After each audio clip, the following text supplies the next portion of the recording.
আমাদের বাংলাদেশে তার পা রেখেছেন তখনই সাথে সাথে তিনি আমাদের ডেকে বলেছেন যে তোমরা বাংলাদেশের প্রত্যেকটি জায়গায় হসপিটালে বা যেই যে জায়গায় আমাদের যে ভাইরা যারা শহীদ হয়েছেন যারা আহত হয়েছেন তাদের কাছে যাও, তোমরা খোঁজ নাও এবং এটার একটা কনক্রিট লিস্ট করে আমাদেরকে দাও, যেন এই যে মানুষগুলো রয়েছে যাদের এখন এই অবস্থা তাদের কারণেই তো আজকে বাংলাদেশে আমরা মুক্ত একটি নিঃশ্বাস নিতে পারছি। তো তিনি বলেছেন যে অবশ্যই ওই মানুষগুলোর প্রায়োরিটি আমাদের সবার আগে। আমরা রাষ্ট্র গঠনে যাব ওই মানুষগুলোর খোঁজ খবর নেওয়ার পরে, আমাদের লিস্টটি গঠন করার পরে। সেই জায়গা থেকে আজকে আমরা ঢাকা মেডিকেলে এসেছি। আমাদের সমন্বয়ক টিমের বিভিন্ন অংশ বিভিন্ন জায়গায় অলরেডি যাওয়া শুরু করেছেন এবং যাবেন। আমরা স্পষ্ট করে আপনাদের মাধ্যমে জানিয়ে দিতে চাই, আমাদের যে ভাইরা যাদের আমরা এতদিন যতটুকু খোঁজ নেওয়া প্রয়োজন ছিল আমরা নিতে পারিনি, আজ থেকে সে ভাইদের দায়িত্ব আমরা নিচ্ছি। সে ভাইদের দায়িত্ব এই রাষ্ট্র নিবে, কারণ আজকে তাদের এই অবস্থা শুধুমাত্র এই রাষ্ট্র বিনির্মাণের এই যে যুদ্ধ হয়েছে সেই যুদ্ধে অংশগ্রহণ করার জন্য। তারা এই 24-এর যুদ্ধের এক একজন শহীদ, এক একজন যোদ্ধা, এক একজন তারা তাদের জায়গা থেকে নেতা। আমরা শুধু এগুলো সমন্বয় করেছি, কিন্তু তারা জীবন দিয়েছে বলে আমাদের রক্তে ওই তাড়নাটা এসেছে যে না, আমাদের কিছু করতে হবে, আমরা রাজপথে নেমেছি। সেই জায়গা থেকে আমরা স্পষ্ট করে বলতে চাই যে আমরা বরাবরই অসংখ্য শো অফ দেখেছি রাজনীতির মাঠে, আসলে যে আশা হয় কয়েকজনকে দেখে চলে আসা হয়, আমরা সেটি করতে আসিনি। আমরা আপনাদেরকে শুধু আমাদের বার্তাটি জানিয়ে দিলাম। আপনারা এখন আপনাদের জায়গা থেকে এইখানে যে ভিড়টি হচ্ছে এটা আমরা প্রত্যাশা করি না একটা মেডিকেল কলেজের সামনে ভিড়টি হোক। সেই জায়গা থেকে আমরা ছোট্ট করে টিম ভাগ করে দিব।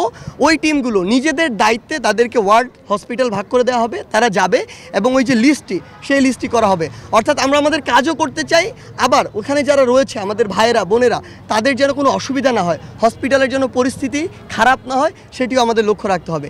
সেই জায়গা থেকে আপনাদেরকে ধন্যবাদ এবং আপনাদের কাছে আরেকটি চাওয়া আমাদের, আপনাদের কাছে যদি এরকম কোনো তথ্য থাকে যেই তথ্যটি দিয়ে আপনারা আমাদেরকে সহযোগিতা করতে পারবেন, অনুগ্রহ করে আমাদেরকে এটি দিবেন।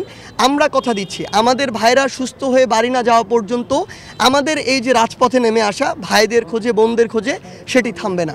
ধন্যবাদ। এই যে বাংলাদেশের স্বাস্থ্য খাতের ধস, এইটার পেছনে রয়েছে একটি স্বৈরাচারী সরকার। আমি সরকার বলতে চাই না তাকে, একটি স্বৈরাচারী সন্ত্রাস, এবং সেই সন্ত্রাসের সাথে তাদের যে দোসররা আছে তাদের চালানো ফ্যাসিজম, তাদের চালানো গণহত্যা, তাদের চালানো হলো ক্র্যাকডাউন। সেই ক্র্যাকডাউনের ফলে বাংলাদেশের স্বাস্থ্য খাত আজ ভেঙে পড়ছে। কিন্তু আপনারা জানেন যে আমাদের নতুন যে অন্তর্বর্তীকালীন সরকার গঠিত হয়েছে তারা বদ্ধপরিকর। তারা বলেছেন যে এই যে যতজন অসুস্থ হয়েছে, আহত হয়েছে এবং যারা নিহত হয়েছে তাদের দায় রাষ্ট্রই নিবে, এবং সেই সাথে যত দ্রুত সম্ভব যারা আহত রয়েছেন তাদেরকে প্রয়োজনে হলো গিয়ে সিএমএইচ অথবা যদি প্রয়োজন হয় বিদেশি নিয়েও যদি ভালো ট্রিটমেন্টের দরকার হয় সেই ব্যবস্থা, উন্নত চিকিৎসার ব্যবস্থা তারা করবেন। ডক্টর মোহাম্মদ ইউনূস প্রথম দিন এয়ারপোর্টে ল্যান্ড করে উনি যে বিষয়টি প্রথমে অ্যাড্রেস করেছেন, ইনফ্রাস্ট্রাকচার থেকে আমাদের দেশের মানুষ বেশি গুরুত্বপূর্ণ।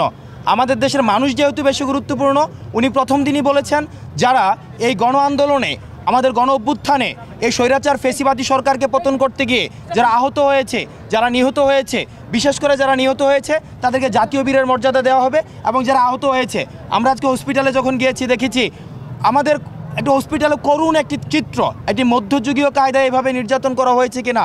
৭১-এ প্রথম স্বাধীনতা যুদ্ধ পাকিস্তানি বর্বর এভাবে মনে হয় গুলি চালায়নি, সেটা আমরা দেখিনি, কিন্তু আজকে আমরা যখন দেখছি সেটা আমাদের হৃদয় কাঁপে